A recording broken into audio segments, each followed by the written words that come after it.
Kai In Zanmai. Samadhi, state like the sea.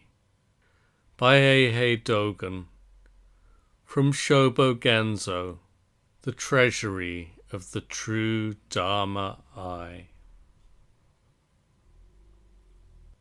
Those who are Buddhas and patriarchs are always in Samadhi, the state like the sea. Swimming in this Samadhi, they have times of preaching, times of experiencing, and times of moving. The virtue of their moving over the surface of the sea includes movement along the very bottom of that sea. They move over the surface of the sea, knowing this to be movement along the bottom of the deepest ocean. To seek to make the uncertain currents of life and death return to their source is not to be moving along in the ineffable state of mind. While past instances of passing through barriers and breaking joints were, of course, individual instances of the Buddhas and the patriarchs themselves, at the same time, each was governed by Samadhi, the state like the sea. The Buddha said, "Only of real dharmas is this body composed.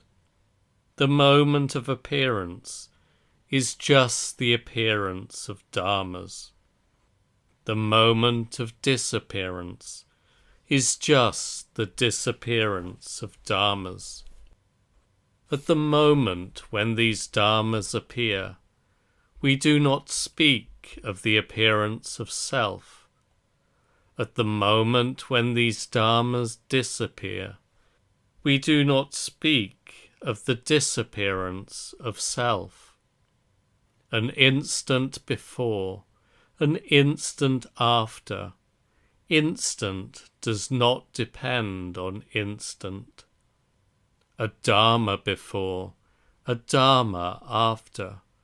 Dharma does not oppose dharma. Just this is called Samadhi, state like the sea."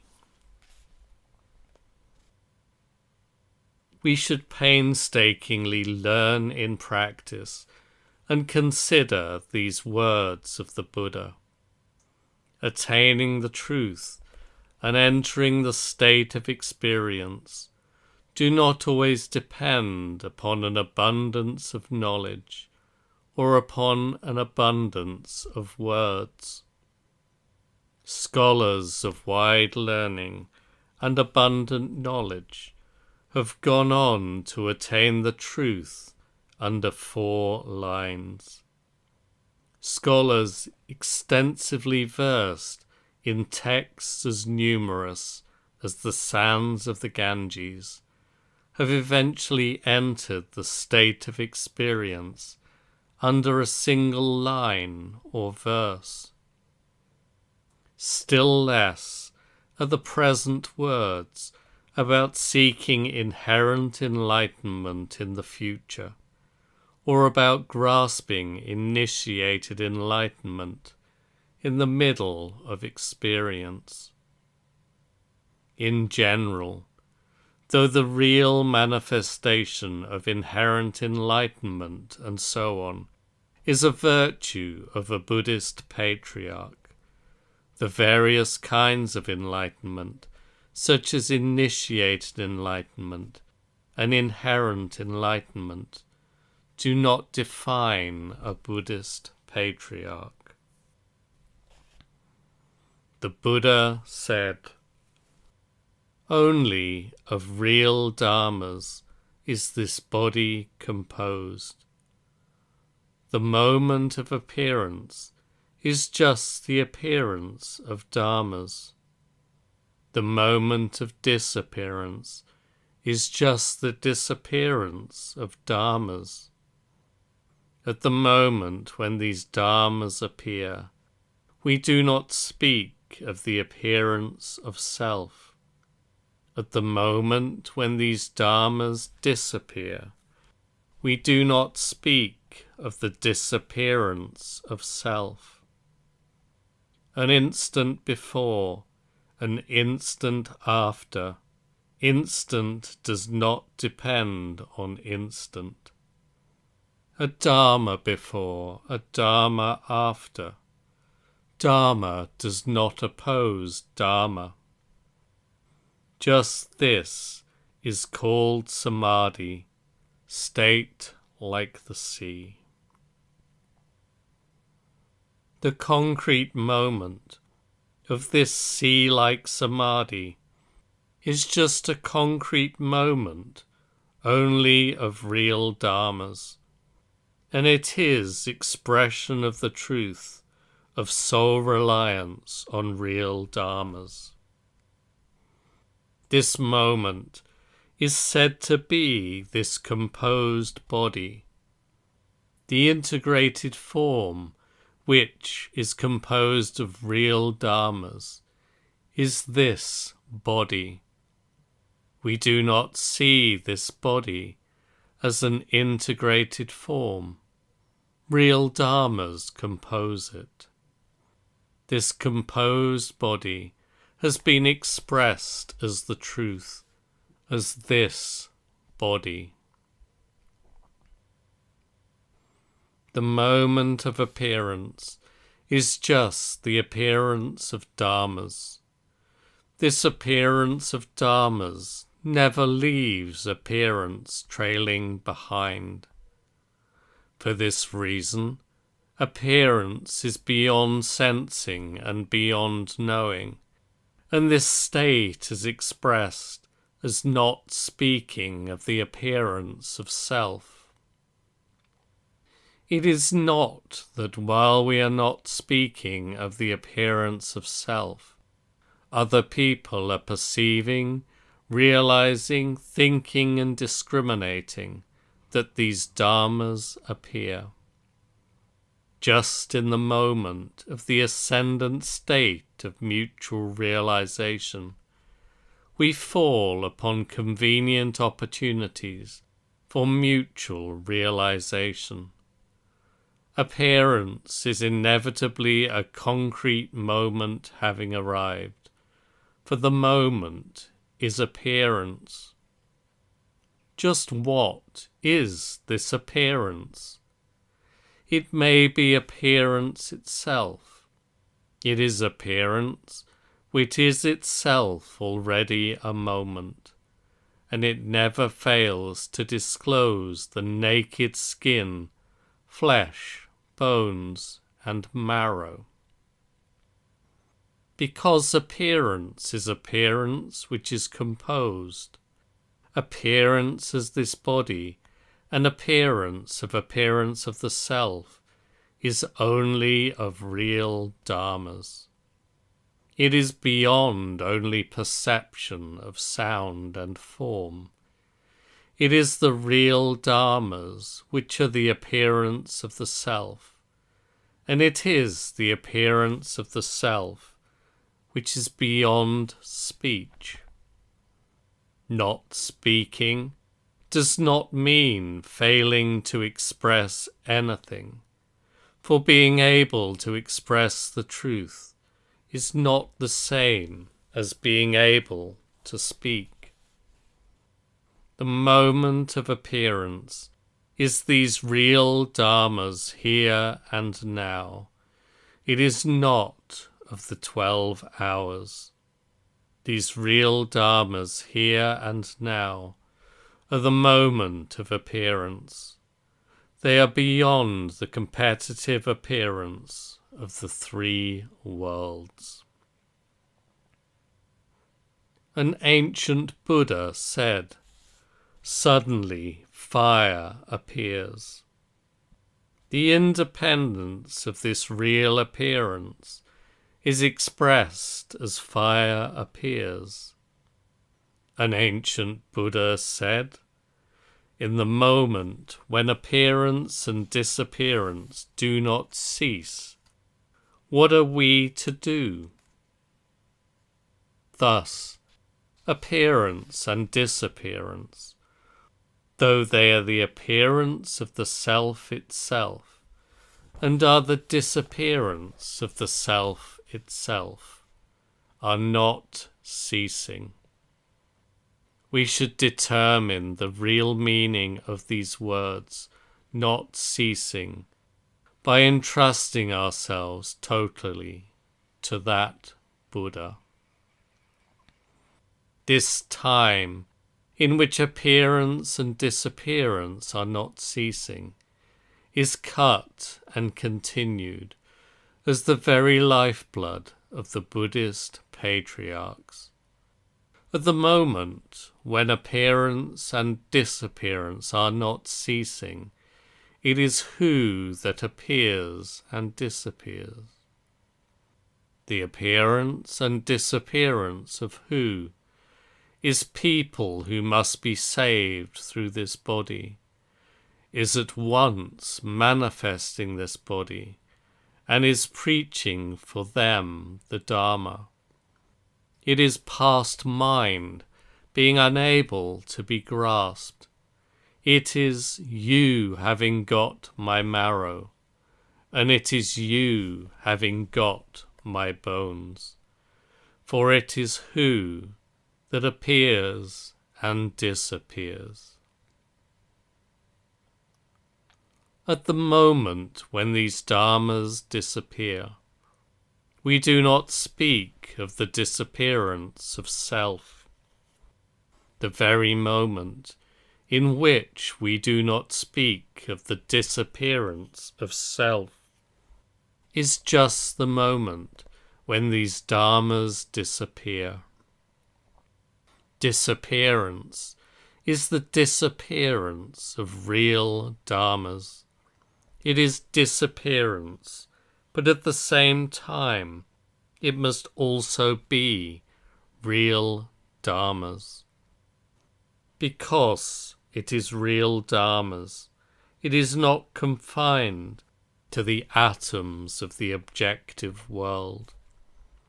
And because it is not confined to the atoms of the objective world, it is untainted. Simply, this untaintedness is the Buddhas and the patriarchs themselves.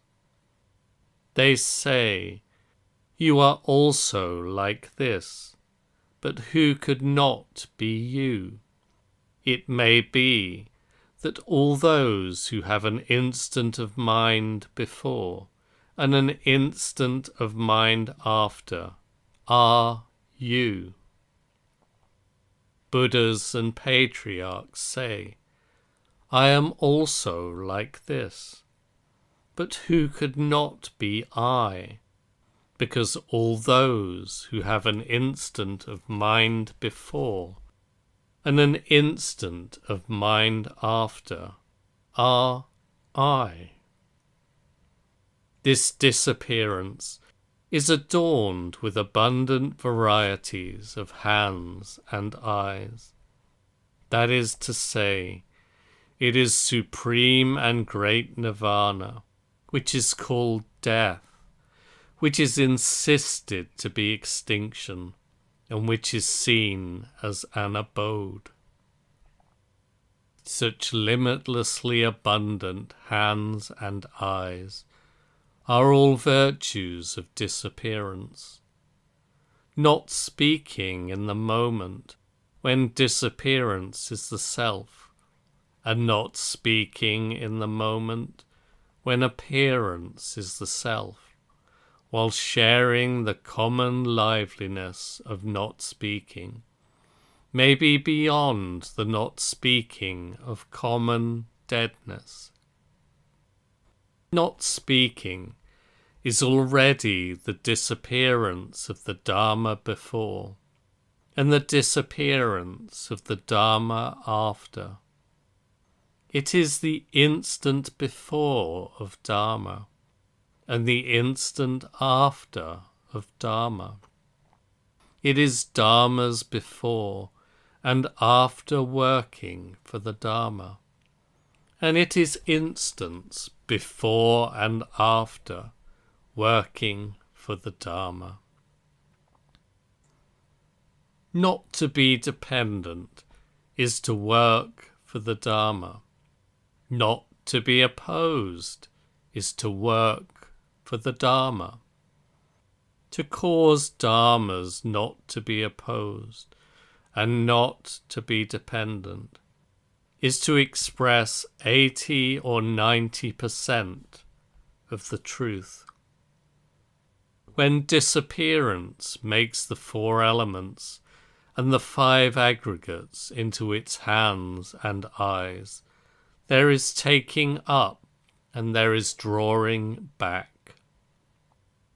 When disappearance makes the 4 elements and the 5 aggregates into its course of action, a step forward is taken and a meeting takes place. At this time, even the expression, the thoroughly realized body is hands and eyes, is not sufficient. And even the whole body is hands and eyes, is not sufficient. In sum, disappearance is the virtue of the Buddhist patriarchs. In regard to the present expression of the words not opposed, and the expression of the words not dependent, remember, appearance in the beginning, middle, and end is appearance. Officially, there is no room for a needle, but privately, a horse and cart can get through. Appearance neither depends upon nor opposes disappearance at the beginning, middle, and end. It makes real dharmas suddenly appear where there was formerly disappearance, but it is not appearance defined by disappearance. It is the appearance of real dharmas. Because it is the appearance of real dharmas, it is a form beyond opposition and dependence. At the same time, disappearance and disappearance neither depend upon each other nor oppose each other. Disappearance also, at the beginning, middle, and end, is disappearance. While we are meeting it, it does not stand out, but when our attention is drawn, then we recognize its existence. Disappearance happens suddenly where there was formerly appearance, but it is not disappearance defined by appearance. It is the disappearance of real dharmas. Because it is the disappearance of real dharmas, it is beyond mutual opposition and dependence. Either way, whether disappearance is just this, or whether appearance is just this, sole reliance on samadhi as the state like the sea is called real dharmas. Practice and experience, which is just this, is not non-existent. It is simply that this untaintedness is called samadhi, the state like the sea.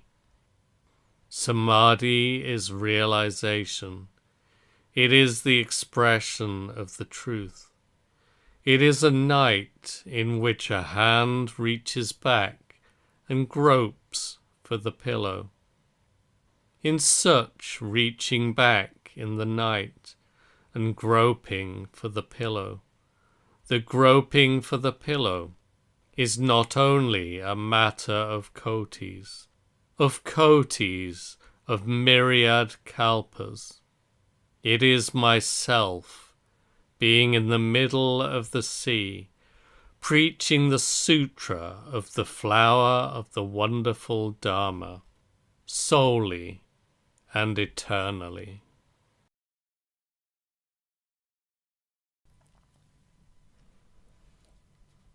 Because of not speaking of the appearance of self, myself is in the middle of the sea. The surface before me is eternal preaching as 10,000 ripples following a single slight wave. And the surface behind me is the sutra of the flower of the wonderful Dharma, as a single wave following 10,000 slight ripples. Even though I have wound and cast 1,000 feet or 10,000 feet of fishing line, regrettably the line just hangs straight down. The aforementioned surface before and surface behind is the surface of the sea I am on. It is like saying, a concrete thing before, a concrete thing after. A concrete thing before, a concrete thing after describes the placement of a thing upon a thing. It is not that in the middle of the sea there is a person. The sea of my being in the sea is neither an abode of worldly people, nor a place loved by sacred people, but my being there exists only in the middle of the sea. This is the preaching proclaimed solely and eternally. This being in the middle of the sea neither belongs to the middle, nor belongs to inside and outside. It exists peacefully and eternally, preaching the sutra of the flower of Dharma. It does not reside in the east, west, south, or north. It is in a full boat, emptily loaded with moonlight, to come back. This real refuge is the process itself, here and now, of coming back. Who could describe it as the drudgery of staying in water? It is realized only within the steep confines of the Buddha's state of truth. We call this realization the seal that seals water as water. Expressing it further, it is the seal that seals space as space, or still further, the seal that seals mud as mud. The seal that seals water, although not necessarily the seal that seals the sea, in the further ascendant state, may be the seal that seals the sea. This is what is meant by the seal of the sea, the seal of water, the seal of mud, and the seal of the mind. Having been transmitted one to one, the mind seal seals water, seals mud, and seals space. Great Master Gensho of Sozan Mountain on one occasion is asked by a monk, I have heard it said in the teachings that the great sea does not accommodate dead bodies. what is meant by the sea. The Master says it includes myriad existence. The monk says, then how can it not accommodate dead bodies? The Master says, what has stopped breathing does not belong. The monk says, given that the sea includes myriad existence, how can what has stopped breathing not belong? The Master says, myriad existence, being beyond those virtues, has stopped breathing. This Sozan is the brother-disciple of Ungo. Here, Tozan's fundamental instruction has found its mark exactly. The present words, I have heard it said in the teachings, mean the true teachings of the Buddhist patriarchs, not the teachings of the common and the sacred, and not the small teachings of those who attach themselves to the Buddha Dharma. The Great Sea does not accommodate dead bodies. This Great Sea is beyond the inland seas, the outlying seas, and such like. And it may be beyond the 8 seas, and the like. Such things are not the concern of Buddhist students. We recognize the sea, not only that which is not the sea. We recognize as the sea that which is the sea. Even if we forcibly insist that this sea is the sea, we cannot call it the Great Sea. The Great Sea does not always mean profound depths of water of the 8 qualities, and the Great Sea does not always mean 9 great pools of salt water, and so on. Real dharmas may be its realized composition. Why should the Great Sea always be deep water? Therefore, the reason human beings and gods ask the question, what is the sea, is that the Great Sea remains unknown to human beings and gods, and so they express the Great Sea in words. People who ask about it are disturbing their attachment to the sea. It does not accommodate dead bodies.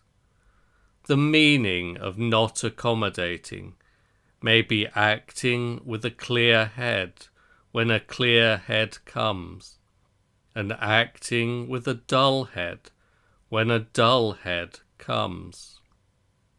A dead body is dead ash. A mind that never changes, however many times it meets spring. At the same time, a dead body is something that no person has ever experienced. Therefore no one knows what it is. The Master's words includes myriad existence, expresses the sea. The fundamental principle he is expressing is not the assertion that some anonymous subject includes myriad existence. It is inclusive myriad existence. He is not saying that the Great Sea includes myriad existence, but that what is expressing inclusive myriad existence is just the Great Sea itself. Though we do not know what it is, for the moment, myriad existence.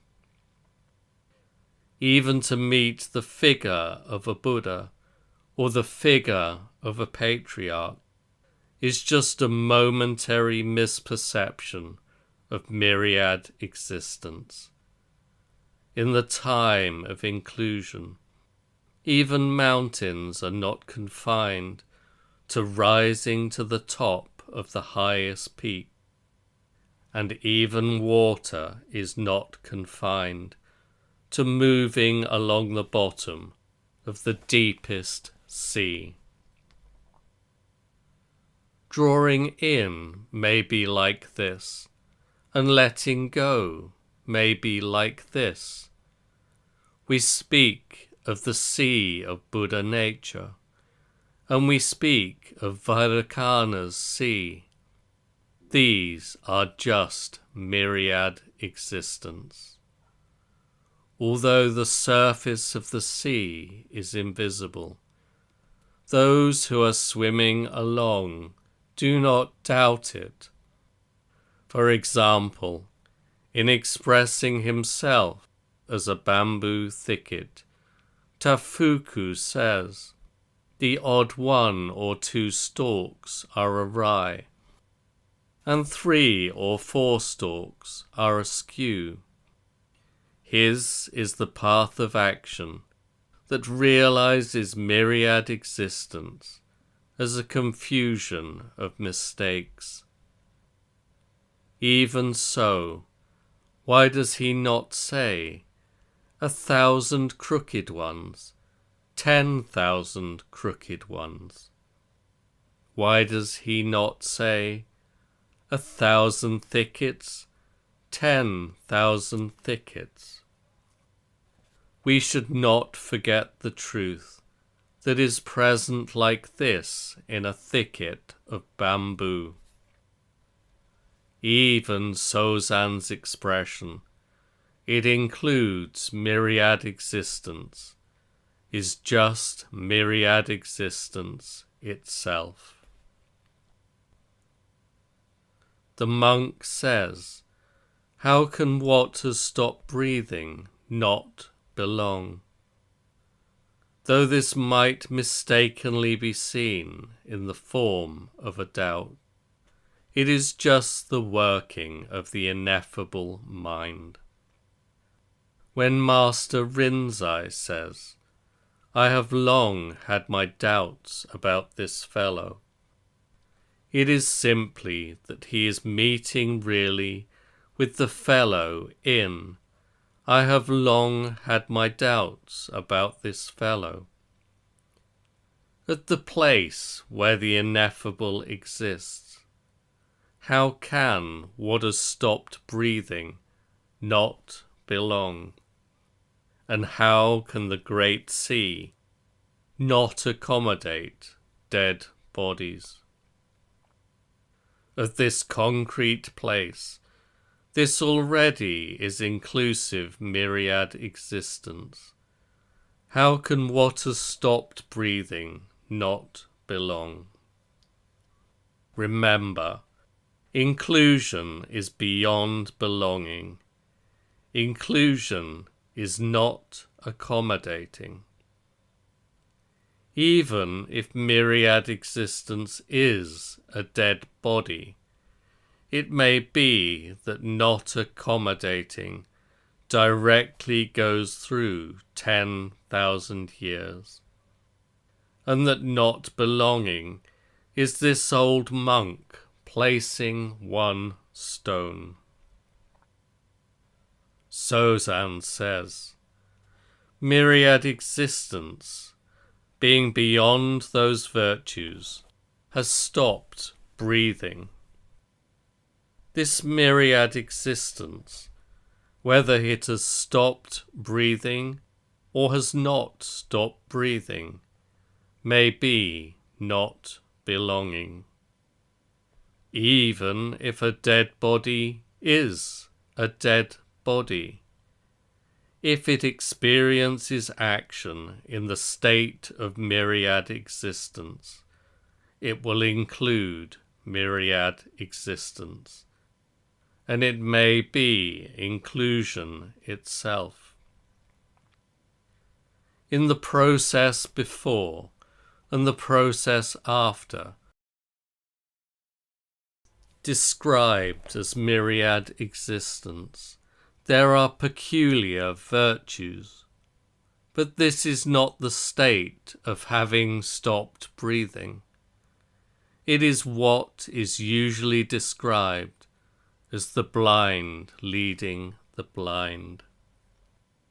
The principle of the blind leading the blind, going further, is that of blind person leading blind person, and that of the blind masses leading the blind masses. At the time when the blind masses are leading the blind masses, inclusive myriad existence includes inclusive myriad existence. Are there any number of additional great truths which are other than myriad existence? Before such consideration has ever been realized, the state is samadhi, state like the sea.